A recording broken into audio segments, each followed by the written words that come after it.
তারুণ্যের ভবিষ্যৎ ভাবনায় ভবিষ্যৎ বাংলাদেশ এ স্লোগানকে সামনে রেখে তারুণ্যের রাজনৈতিক ভাবনা ও অর্থনৈতিক মুক্তির শীর্ষক সেমিনার আগামী 28শে মে ঢাকার তারুণ্যের রাজনৈতিক অধিকার প্রতিষ্ঠার সমাবেশ সফল করার লক্ষ্যে মাদারীপুরের কালকিনিতে এক প্রস্তুতি সভা অনুষ্ঠিত হয়।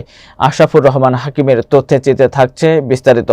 মঙ্গলবার বিকেলে কালকিনি সৈয়দ আবুল হোসেন বিশ্ববিদ্যালয় কলেজের হলরুমে ব্যাপক কর্মী সমাগমের মধ্য দিয়ে কালকিনি উপজেলা ও পৌরসভা স্বেচ্ছাসেবক দলের উদ্যোগে এ সভা করা হয়।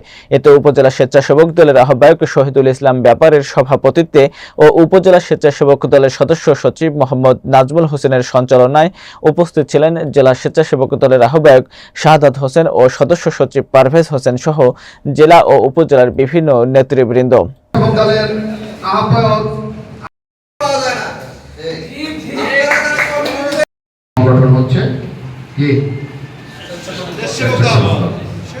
আমরা খুব বড় গলায় কেন্দ্রে যখন কথা বলি তখন বলি যে স্বেচ্ছাসেবক দলে একটাও হাইব্রিড নাই, কারণ স্বেচ্ছাসেবক দলের কমিটিটা বিরোধী দল।